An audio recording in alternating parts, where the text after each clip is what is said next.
You ready to let the dogs out? What? Do what? From the All Indiana Podcast Network. Join Pet Pals TV's Patty Spitler as we celebrate our furry friends. Cats, dogs, and all the critters in your family. Celebrate the bond between pets and people and meet Hoosier heroes saving four-legged lives. I love it. Good. I'm glad. It's the Positively Patty Podcast. I can't wait anymore. Me neither. Now, your host, here's Wish TV contributor Patty Spitler.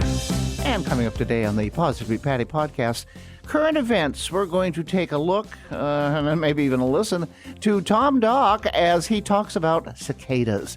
Oh, yeah, there's going to be a big brood, actually two broods, that are going to merge and emerge, and it's going to be mid-April. So how does this affect your pets? We'll find out. Oh, and he'll also tell us about the eclipse. So stay tuned to the Positively Patty Podcast. Your day moves fast. Your news should too. That's why there's a new and improved Wish TV app, bringing you more local news, breaking alerts, live streaming, weather forecast, radar, and Indiana sports, all in one place. Customize your news feed to see the stories that matter most to you and get the information you need when you need it. Download the new and improved Wish TV app today on iOS or Android and take News 8 with you everywhere. And now on the Positively Patty Podcast, we have, my friend, certified veterinary journalist, Noah's Animal Hospital communications manager, and also Pet Pals TV investigative reporter. Whew, he does a lot. Here's Tom Dock, and we're going to talk about, of course, animals and dogs and cats, pets, and cicadas. They're coming.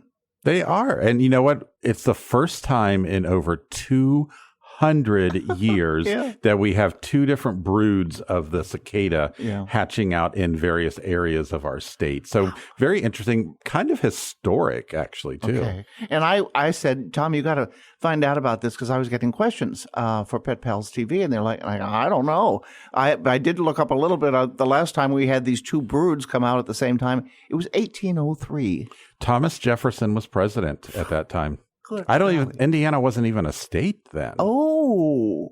Yeah. Oh. So it was just in this area. Okay. Yeah. So tell us about the cicada. It's a fairly large insect. And again, they come up out of the ground, they mate, and then they pass out. They die. But for that couple days or so, it's going to be pretty noisy out there too. Yeah, right. So there's lots of, I think, probably over 20 different broods across the United States. They all hatch out at different times. There's some that hatch out every 2 to 3 years. But what's interesting about this year is we have two broods at the same time. The number 13 brood, which is a 17-year cicada. So they mate, they lay their eggs. 17 years later, they hatch out. And we're in that year right now. The number 19 brood is a 13-year cicada. Same type thing. And this is one of those years where 17 and 13 are coinciding. Now, it just depends on where you're going to be at in the state of Indiana. We know that the Northwest region around Chicago, that's the number 13 brood, the 17-year cicada, okay? They're going to be hatching out up in that area. And we know from Evansville north, kind of along the western border with Illinois, that's the number 19 brood or the 13-year cicada. So those are the areas that are going to probably be heavier hit, but certainly they could appear all over the state. Okay, the question that comes up again and again is, what if my dog eats them?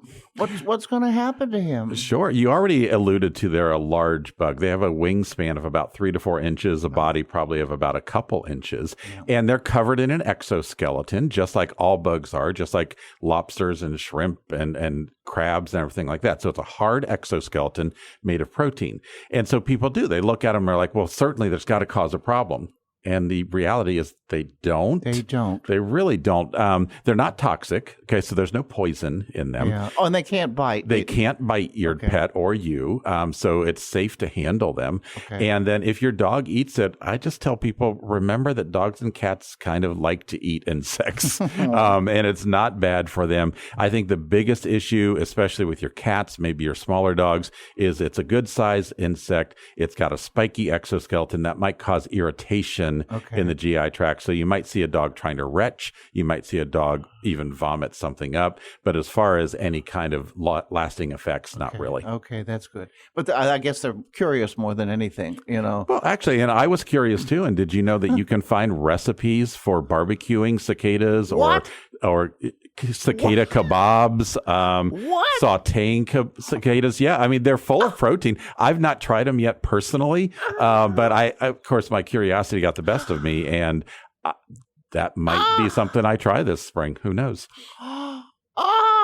Okay. Well, on that note, boy, you got me on that one. I don't think I want to try that. I like most foods, but not that one.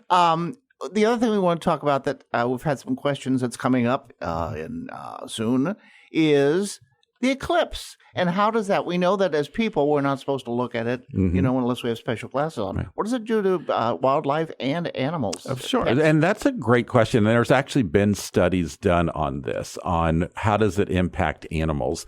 And they've looked at zoos. They've done social media reports where they're saying, hey, look at what this person posted the last time there was an eclipse, right? Yeah. What did my pet do? And so what I think we need to keep in mind is man is really the only animal stupid enough to look at a sun. All right. Our dogs and cats don't really look at the sun. The wildlife is not looking at the sun. Okay. So the question comes, we don't need glasses. They don't need special glasses, right? The question then is, how's it going to impact their behavior? And that's a very, very valid point.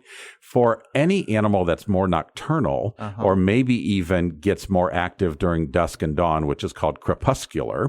And it's called, what is that? Crepuscular is active at dawn and dusk. And our cats kind of fall into that area. Okay. The gradual dimming of the light may get them to start going into their nighttime routine. Or their zoomies for the cat. Yeah, or their zoomies, yeah. We see this with birds and insects very much, too, that they start getting into this nighttime routine.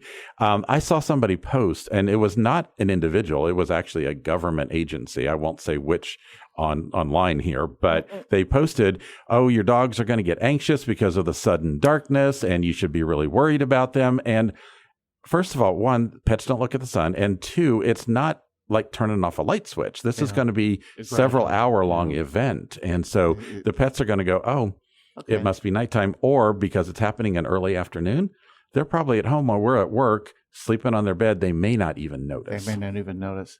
Wow. That's very, very, very interesting. You solved two questions that I've been getting a lot lately, and all with good, honest answers. So, all right. And again, how many dogs do you have at home? So I have 4, including Orion, who's sleeping at my feet right now. Orion is one of the Indy 11 mascots. If you follow USL soccer, that's not the MSL or MLS, excuse me. It's a second tier. But here in Indianapolis, they're celebrating their 10th year in Indianapolis. So we own the mascots, 2 of them, Orion, who's here, and Kratos, who's seen on Wish TV pretty regularly and Pet Pals TV pretty regularly. They are the mascots. We also have 2 females, which occasionally show up at the games if we have like a special dog night or something and as well. How many pounds of dog do you have? Yeah, I counted it up the other day. Orion's lost weight, so I think we're down to 750.